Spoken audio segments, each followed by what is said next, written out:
Ah, oh, hello there, you lucky devils. Just had a good cry. Something in my eye. Okay. As soon as I hit start screaming, I get something flies in my eye. Here we go. Good morning. Welcome to the greatest YouTube channel ever.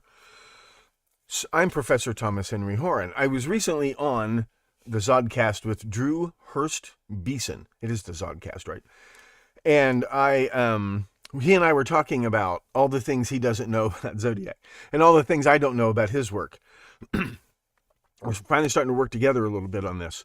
So, both of us, our memories were a little foggy about David Faraday and Betty Lou Jensen's parents, because as I spilled the beans on his podcast, the connection between the Zodiac victims is not the kids. Remember, these are all high school and college students, basic college-age kids. But they don't go to the same schools. They don't work at the same hamburger joint. They don't belong to the same clubs.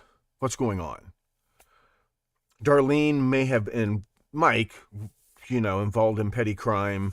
Mike was definitely a juvenile offender. Darlene may have had one foot in or out of narcotics. Was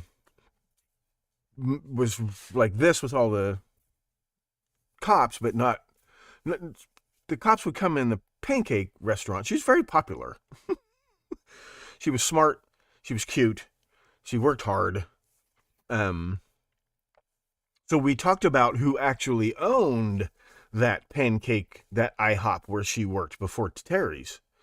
See, there's way more to that explains why Darlene got shot. So Drew and I talked a lot about that, and you're going to see all the details when you are a paying member here on the YouTube channel. I've started uploading those episodes about Jim and Darlene. There are 6 or 7 of them. Big ones, like 2-hour episodes.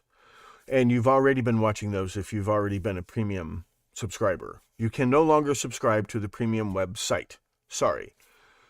A lot of those episodes will be uploaded to the members only section of the YouTube channel here, but some of those will never fly on YouTube, okay? So you're SOL for now. After Christmas, if people are still paying, I may set up a Vimeo or something where you can watch a few of those very sensitive episodes. Frankly, my lawyer would prefer me not having those episodes out there anymore. So those of you who are premium subscribers, I suggest you start. One of those video hosting things that we use is also going to expire real soon. So all premium episodes from now on, all existing premium website subscribers, you'll get access to those until it goes away in December. So you do not have to pay for the members only YouTube yet. You won't have to do that till after Christmas. Some of you have started subscribing to the members only YouTube. Thank you very much. That helps a lot. I'm not trying to make a living doing this, but the more you people pay me, the more time I will have to do these encyclopedic episodes. But I plan on doing 2 or 3, premium episodes a week from now on. And of course, all paying members see no ads. You shouldn't see any ads. If you're paying the $10 a month and you're seeing ads, please let me know, okay? It'll get dealt with. So what's the next thing? So let me correct the record. We were talking, okay, so basically the connection in the Zodiac victims is exactly like the connection in the Son of Sam victims. And really, the connection in the Cielo Drive murders. It's not so much about the kids who got killed there, the young people. It's more about their parents, for sure. That's why it's always been kind of hush-hush about their parents. In the Zodiac case, that's also why, probably, because all of these parents are involved in classified defense work, and some of it is very specifically linked. So get subscribed. It's too late to subscribe to the premium site. If you're already subscribed to the premium site, you will miss nothing. But get subscribed to the members only YouTube when you get a chance, and I'm uploading those episodes, and I'm uploading the series. It's 13 episodes that will blow your wigs off about the phony kidnapping of the Lindbergh baby. The script for the John Bonet phony kidnapping was written for the phony kidnapping of the Lindbergh baby. The phony kidnapping of the Lindbergh baby, which resulted in the unfortunate, brutal murder of the Lindbergh baby, was planned. The media hoax behind it was, covering it up was planned. Manipulation of the justice system was planned and carried out. It's John Bonet on steroids. Like, it's overkill. Because remember, Lindbergh is a Nazi spy. He's all of that. 13 episodes. Those are being uploaded. So you'll be getting at least one classic premium episode on the YouTube members only. And then you'll be getting all of these premium episodes. So what's this got to do with Betty Lou and David Faraday? Their parents, okay, Darlene's dad, Darlene's actual father-in-law, Mr. Farron, right, worked together at Mare Island they did top secret stuff on nuclear submarines. This is going to be, I'll get to the next teaser in a second. So getting back to when I was on Drew's show last week, talking about David and Betty Lou's parents, okay, and then I'm uploading the episodes about Jim Crabtree and Darlene Suennen, who were never legally married, just a common law marriage. But they showed a fake wedding certificate to her parents to appease them. They were supposedly married in Reno, and that's going to matter a whole bunch. Not just about Donna Lass either. A whole bunch goes back to Reno. Ketty, Cabin 28, direct ties to Reno.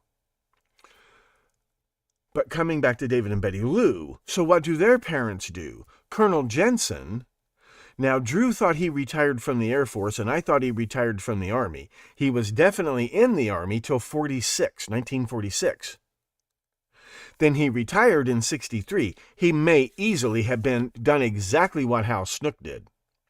A bunch of former Army guys from World War II, they go to college on their GI Bill. Then they join the brand new United States Air Force as junior officers. And I'll bet you that's what he did.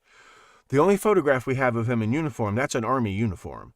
But he may have re-upped as an Air Force officer as Hal Snook did. That was very common.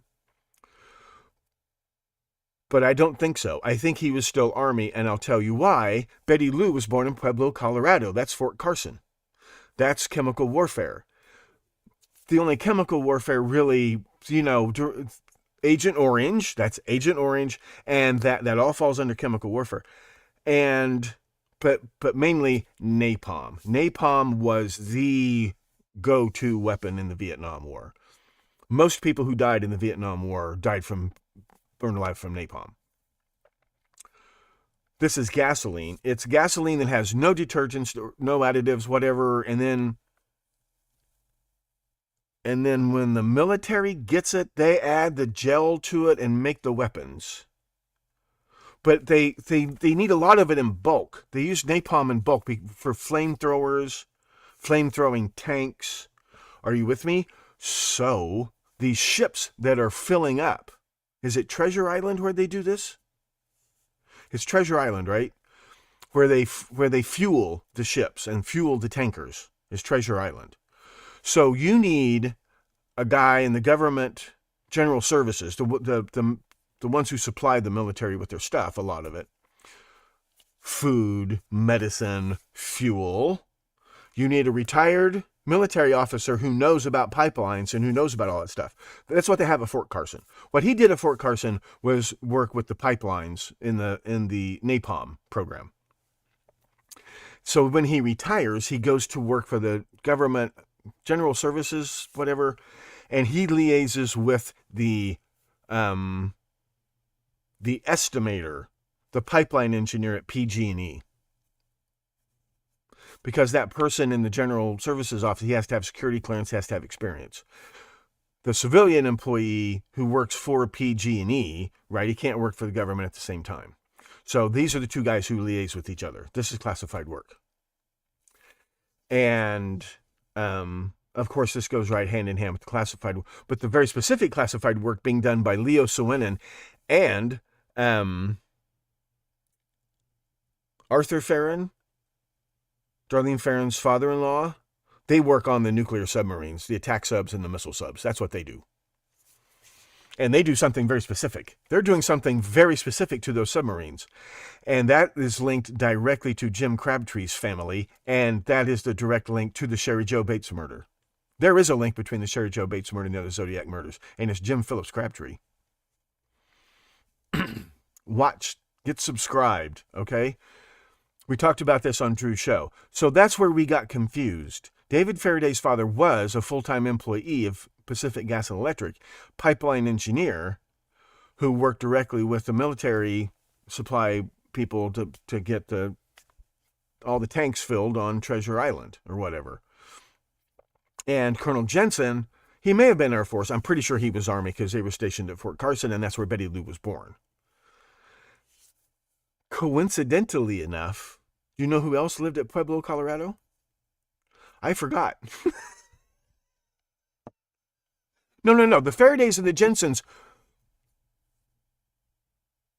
Colonel Jensen was stationed there. The Faradays, I think it's David Faraday's mother, are from Pueblo, Colorado.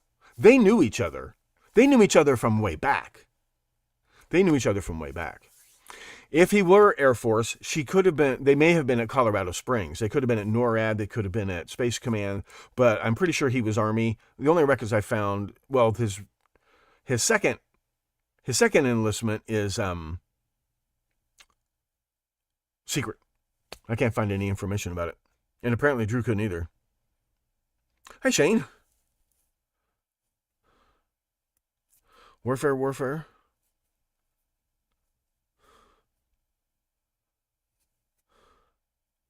Yeah, thanks, Shane. So check that show out. There was a link. Subscribe to his channel. If you want to watch a real YouTube channel, subscribe to Drew's channel, the Sodcast. But we're going to be talking more and more about, but see, there's so much stuff he does not know. And there's so much stuff. I'm aware of his work with Avery and Cheney. And have you ever looked at pictures? Drew found pictures of a young Don Cheney, and he looks exactly like the Cheneys. And that's real funny because there's a lot of them at PepsiCo. And that's even funnier because Cheney was involved in some classified work, right? But that's why we need to talk more to Drew. I just don't have time to redo his work. But I probably will. No, I won't. I don't have time. Besides, he does it better than I do anyway. And all of this is and DB Cooper fits right in there. DB Cooper fits right in there. Just like in Son of Sam, the Zodiac victims, they are linked, and they are linked to their families. Now, Paul Stein seems like the odd duck, but they lived in Vallejo. There was divorce in the family. His brother, who not only looks exactly like the sketch of the Stein shooter, there's some kind of conflict in that family. And when he's on camera talking about how he challenges the murderer of his brother to a fight, that's kind of the behavior that you see coming from a killer, especially a killer who's killed somebody they know or somebody they're related to. Doesn't prove anything, but he has those scratches on his face. And Paul reached up. There are powder burns on Paul's right hand. He could have scratched the killer's face easily. But they lived in Vallejo. Did they live in Napa? His brother was living in Napa when Darlene got shot. It gets really interesting. But the main thing is, Paul Stein was a local cub reporter at the Exeter, the Visalia County Grocery Getter, covering the first Golden State Killer murders before they was known as and rapes, and the Visalia Ransacker, who apparently moves north. The Visalia Ransacker, there is a Lake County Ransacker who starts up after the Visalia Ransacker kind of fades in the background, because the Golden State Killer, or at least one of them, the cop, he moves to another city. He was a cop in Exeter, where Paul Stein grew up. Paul Stein grew up in Exeter, and his childhood playmate and high school classmate was framed by the Golden State Killer. His name was Oscar Clifton, and the funny thing is, Oscar Clifton was convicted of murdering his wife. That's quite a coincidence when in 1960. Okay, so get subscribed. You need to see all of this. You need to see all this. But that's the catch up. So I'm going to do Sunday night, I'm going to do a premium episode about something. Either it's going to be Zodiac or it's going to be, and then I've dropped all these hints over these years about how the first case where I saw this going on. And I've dropped hints about how this all goes right straight back to the Rosenberg spy case and how Son of Sam and especially the Carr family, Sam, that all goes right back to Rosenbergs and Duchesne and all of that. And how the KGB used the QLF to recruit assets and to smuggle weapons and people in it. Remember all of that? I keep dropping hints about. Well, I just found a concrete link between specifically, I've dropped hints that maybe the reason, the way the mafia works is they don't shoot you, they shoot a relative or a dog or something, so you get the hint. You get the hint, like Carl Gennaro. You shoot at him, if he gets hurt, whatever, but his stepfather and his cousin will get the message. Especially his stepfather. His stepfather will get the message. That's the point. You killed Donna Loria, her father will get the message. Are you with me? If you kill Darlene, she has 9 brothers and sisters. What's one Suenan kid, more or less? If you shoot Darlene, whether she dies or not, you shoot Darlene, Leo's going to get the message. So I've hinted around that maybe Leo and Mr. Farron and all these people, maybe they're the ones who secretly trained Lee Harvey Oswald. Because he got that job at the Verizon plant in Minsk. Where did he get the training to do that? Somebody had to train him. So maybe the Zodiac crimes were to remind all of these guys to keep their mouths shut about Oswald. Because this all happens. May Brussels starts publicly talking about second gunman and CIA agents. There's an episode of her show that I'm still gonna get Drew and Ned and Ross, and we're gonna listen to this episode because names are gonna fall out of that broad's mouth. Okay, when you get time, there's a May Brussels channel. You listen to those episodes. She did the best she could with what she had, but a direct link between Leo, Crabtree's brother, Joseph Bates, and the Rosenberg spy ring, they only caught a couple of them. They only caught Julius Ethel's brother. There were a couple of other people. But the technicians across the country that were their contacts, whether they were willing dupes or not, whatever, I found a concrete link. To that. And it's not just that it goes all the way back to the Rosenbergs. It's all about the QLF and the KGB and the NKVD and the Stasi and the Carrs. Their name is not Carr. They are not the sons of Sam Carr. They are the sons of Sam Tsar. They are Jews from Ukraine. And yes, Virginia, Sam and Francis and Julia were communists. It all ties directly together. I am pretty sure I can show you enough of that. This is what got me interested. A case I've just had filed away back of the old bean all these years, and I kept seeing how, okay, this shit goes on all the time. But in the Lindbergh case, there's QLF and NKVD. I haven't even talked about GRU. Oh, and by the way, another premium episode, I have to do it. I don't know if I can show it on YouTube or not. I can show it on the premium web channel. I'm going to show you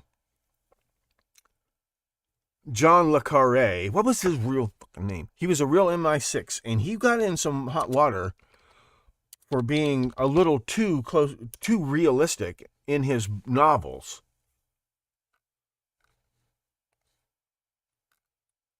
David John Moore Cornwell.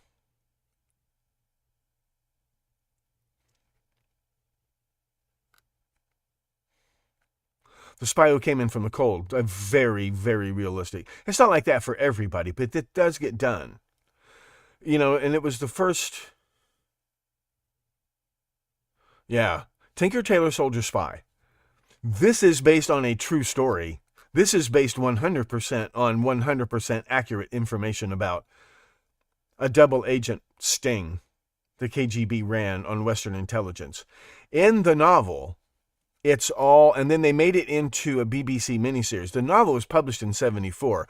What I want to know is, how did this guy know all about, but it wasn't MI6 that was played. It was the CIA. And I don't have to prove it. Somebody already made a documentary about it. But it's a documentary. It's misinfo prop. You got to understand something. If you ever see a CIA, an actual really worked closely, if you're watching Colby, Angleton, Lansdale, not so much those guys, but you know the ones I'm talking about. The ones who write the tell-all books and they go on and they say, oh, the CIA did this and the CIA did that. That is always misinfo prop, disinfo prop, malinfo prop. If they're telling the truth, it's malinfo prop. Here's the thing. They pass it off as malinfo prop, but it is phony malinfo prop. I am not joking. I will show you. But malinfo prop there is some genuine malinfo prop in there. I will sift it out for you as we go along. Well, and especially if the CIA cooperates. So there's this documentary about this great double agent scam that the CIA ran on the KGB in the 70s and 80s. And I'm like, no. And there's even, if you've ever seen Tinker, Tailor, Soldier, Spy, there's Connie, what's her name? Constance, what's her name? She has eidetic memory and she's a bit autistic. She and George were both kind of Asperger-y, although he didn't understand that when he wrote the novels. That's why the miniseries is terrible, because the director and not John Gielgud, Obi-Wan Kenobi, who hated doing movies anyway, they didn't understand the character. They knew that his reactions to he didn't seem to be able to empathize with people. Le Carré noticed this guy who he didn't seem to empathize. He understood human emotions and behavior and knew how to exploit them. But he didn't actually feel the same feelings. It was interesting. He would laugh inappropriately, or he would say, he would try to say something that sounded sympathetic. He was a little odd, but he had an outstanding memory and his logic was impeccable. He could sift through millions of cables of information and figure out what sources of information were. This is what he was good at. And the character George Smiley is based on it. Well, I'll go ahead. The thing about the miniseries produced by the BBC is the protagonist of the novel is not George Smiley. He's the protagonist of Smiley's People. The protagonist of Tinker, Tailor, Soldier, Spy is Jim Prideaux, who is gay. Probably a pederast. He's a product of the English public schoolboy system. He's a his cover is he's a schoolmaster. Well, it's not just his cover. He's training some young men to be potential recruits for the service. He's a schoolmaster. It's like a dorm mom. And he's a teacher and a dorm mom and father and uncle to all these middle school age boys, prep school boys. He's the protagonist. And the antagonist is his former boyfriend, who also works for the circus. That's what the story's about. How these personal relationships, it's not just about Philby and those guys in the Cambridge Five. It is kind of about that. But it's actually everything that's going on. And I'll give you one hint. In the novel, the Russian contact with the mole inside MI6, his name is Alexei Polyakov. In real life, the guy's contact with the CIA handlers was named Dmitry Polyakov. They made a documentary about him, and the CIA cooperated. But I'm going to go through that, and I'm going to show you how they were the ones who were duped. And the proof is, watch Tinker Tailor Soldier Spy, because that's what it's all about. It's hard to watch. It's all told in flashback that aren't introduced very effective. It's terrible. I'm going to show you key clips from it in the order. It's all about that. It's a little bit about Philby, and the rest of it is about the real-life General Dmitry Polyakov, who completely played the CIA for chumps. But what it is, and the double agents, you know he's a double agent. You have to give him something to take back to his bosses, otherwise he won't be a double agent anymore. And his boss knows. You know what you're getting fed is being fed. Right, it's this game that no one wins. It's the game no one wins. It's the game of the high-level double agent. Well, I've also been shooting my mouth off all these years on this podcast about there was a mole in CIA, and I have been pointing a lot of very concrete fingers at Edward Lansdale. But Edward Lansdale had a boss. Edward Lansdale had a handler. And he was the mole. This documentary about Polyakov, the real-life Polyakov, but they don't ever mention Tinker Tailor Soldier Spy. They never mention that John le Carré knew all about this and wrote a novel about it while it was going on. In the spoiler alert, but you'd never get it from watching the miniseries anyway. There's a mole at MI6, one more mole at MI6, and they think the way he pulls this off is he strokes the ego of the new director of the agency by handing him all of these solid gold nuggets. And the guy can be a big shot to the Minister of Defense. That's how it works. And telling him, we're going to have to give him a little bits and pieces here and there to keep the connection alive. Well, that proves once and for all, I was right. I haven't told you yet. You can probably figure it out for yourself. That documentary, plus Tinker Tailor Soldier Spy, proves I was right about who the mole was. And yes, Lansdale worked very closely with him. But see, Lansdale retired in 1971. And no, it wasn't Colby. But yes, there was a KGB mole, an NKVD mole, and see, I've never mentioned GRU because in the 50s you get this power struggle between the brand new KGB and the old GRU, just like the power struggle between the CIA and the FBI over counterintelligence. The same thing happens, except it's much bloodier on the Soviet side when Stalin dies. Have you seen the movie The Death of Stalin? It's probably more realistic than any documentary you've ever seen. The personalities of these guys. It's not bad. The Death of Stalin is not that bad. That reminds me, there's a very good movie about Chernobyl, pretty accurate, and there's a documentary coming out about 3 Mile Island on Netflix. Is it already out? But they're going to power up reactor 2 or whatever. The one survived or whatever. Only one reactor melted down at 3 Mile Island. So don't worry. If you live in Pennsylvania, don't worry your pretty little heads because they're going to restart 3 Mile Island, and apparently Microsoft is going to buy most of the power that comes from it to power their giant AI servers at 3 Mile Island. So not only is your information going to be gathered and analyzed by Microsoft, it's going to be baked in a nuclear reactor.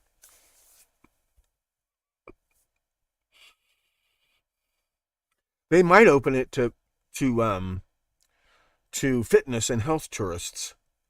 You know Jimmy Carter's still alive, right? And he was baked in a nuclear reactor. He's biscuit. He's a cookie. He's a biscuit. Biscuit means twice cooked. Biscuit. He was twice cooked. He was the nuclear engineer on a nuclear submarine.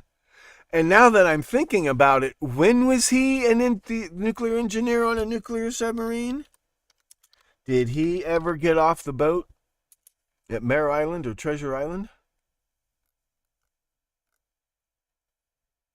When was he in the Navy? He was born in 24. I don't have to hide this from you good people. Let's see. From 46 to 53, In 48, he began officer training for submarine duty and served aboard USS Pomfret. Promoted lieutenant junior grade. Simulated War Patrol. Western Pacific and Chinese coast. War games. Pacific. Diesel electric K1. Qualified for command and served in several positions. Carter began in 52. Carter began training under Hyman Rickover. That guy is my favorite naval officer of all time.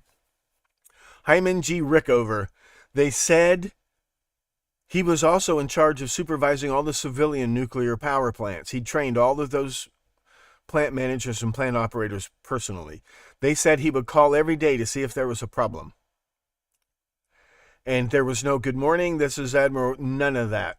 None of that. The phone rang at your designated time to the split second. You picked up the phone, you said no, and you hung up the phone. That meant no, you had nothing to report.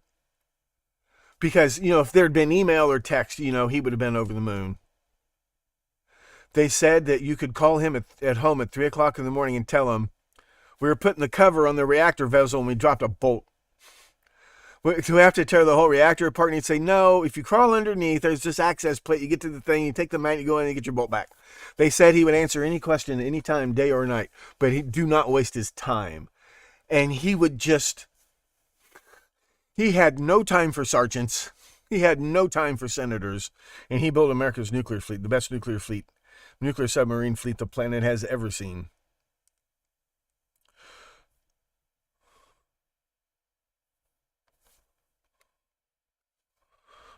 In December 1952, an accident with the experimental NRX reactor at Atomic Energy of Canada's Chalk River Laboratories caused a partial meltdown. No, I don't know anything about that one.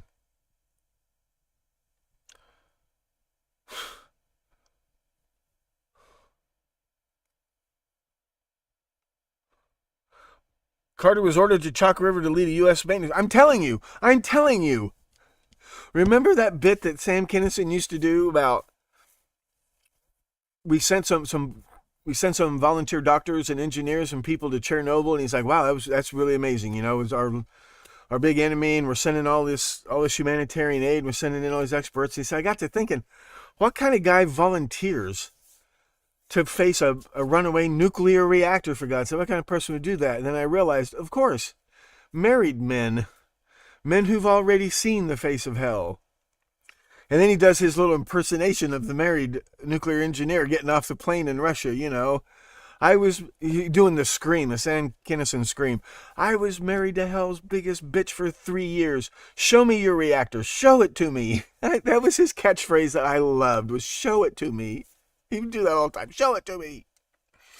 Show me your reactor. Show it to me. Well, that was Jimmy Carter. Show me your reactor. Show it to me. You notice he didn't get within 1,000 miles of Chernobyl.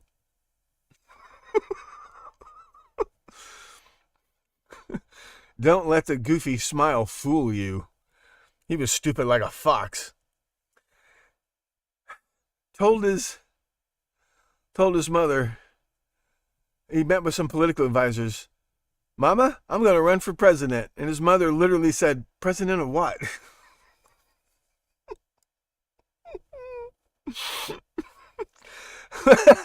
Speaking of reliable witnesses, when Jimmy Carter says he saw a UFO, I'll bet he saw a UFO.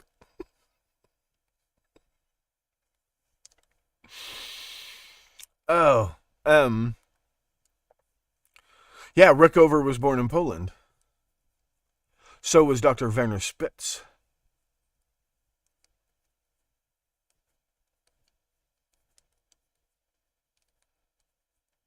That's okay, Sticky Marks. This is thought that counts. You'll be back.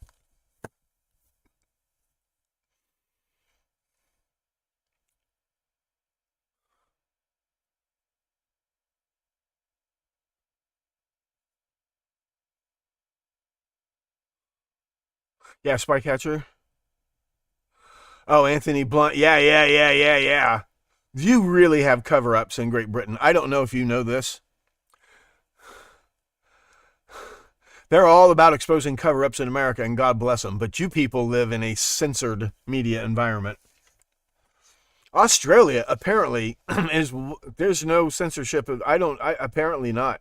You only ever heard about Nugan Hand from Australian 60 Minutes. If you want to know what's going on in America right now, you need to subscribe to Australian CBS Australia. Hi, Kevin.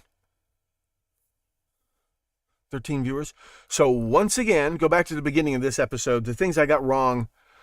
Drew and I were both a little fuzzy about Betty Lou's father, but now David Faraday's mother is interesting because her maiden name was La Tourette, and we know a whole bunch of Cajuns and Quebecois moved to the Bay Area to work in the shipyards. I don't know if that means anything else or not, but David Faraday's father worked directly with Betty Lou Jensen's father, supervising all this pipeline delivery of various petrochemicals to the United States Navy and whoever else at Mare Island and Treasure Island, right? Ex-Soviet general named the fifth man a Lord of the Realm. Yeah, Anthony Blunt. Well, you know J. Edgar Hoover was the one who really tipped MI6 to Burgess and McLean in the first place, right? They were kicked out of America. But see, there's a tactic that they used on Hoover that worked like a charm. And John le Carré, talks all about it, especially in Tinker Tailor Soldier Spy. And that is, you feed weak links to the man. And the man thinks he got all the links. And his bosses are satisfied with his performance. So he doesn't take any more risks. You keep feeding him yesterday's cats. And that's what happened to Hoover his whole career. J.J. Nosovitsky and them, they fed, Hoover rounded up thousands of communist agitators, Comintern agitators. He didn't catch a single GRU. That's military intelligence. I haven't even talked about Soviet military intelligence, GRU, and their rivalry with NKVD and KGB. But this whole thing with the real Dmitry Polyakov links directly into this whole struggle between the CIA and the FBI. And Le Carré shows you exactly how it's done. I'm going to show you those clips. See, I have to play really long clips. I have to play like 7-minute scenes. I haven't seen the movie, but he lays it all out. So he must have laid it, and the novel didn't come out. The novel came out in 1974, so he spent the early 70s writing it.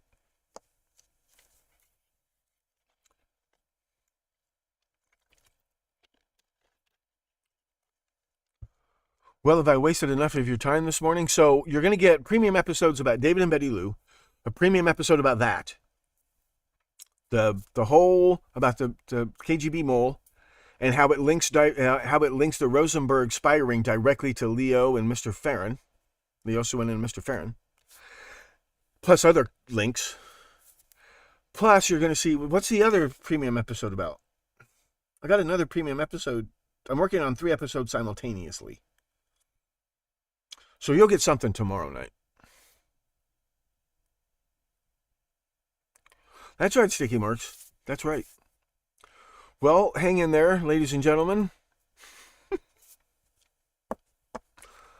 Good night. God bless. Please spay and neuter your cannibals, and I will see you tomorrow night.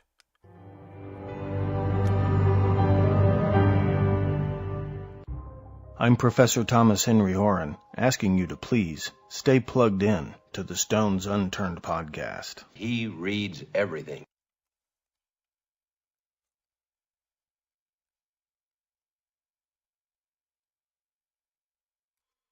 Okay, Shane, listen up. You're still on premium? Yeah, I'm pretty sure. Did you subscribe to the... You don't have to pay for both, but I am extremely grateful. And the more money that comes trickling in, the more time I have to spend on these episodes. But yeah, your subscription should be still going on the premium site. But thank you for subscribing to the But you won't get any more bills from once you pay your September bill, everybody. There are only about 8 of you left. Then you will not. I'm canceling the auto pay and extending your subscription into December, so you won't miss anything there. You don't pay any more to premium. I mean, you won't. Yeah, I forgot to mention that. You've been canceled. Yeah, your auto pays canceled on Stripe. I canceled it on Stripe. Well, it's not canceled, it's suspended indefinitely. If I ever start up that website again, you can just restart your subscriptions. But I'm not planning to do that. It's just too complicated.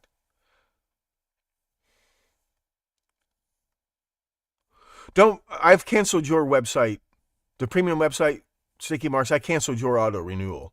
So if and when you get a chance, you can subscribe to the premium YouTube. But you can still log into that premium website. You won't miss anything between now and December 7th. Any new episodes you will not miss, okay?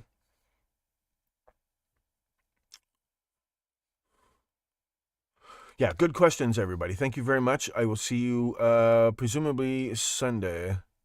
Yeah, that's fine, Sticky Marks. Thank you very much. Mwah. Put that wherever you want it.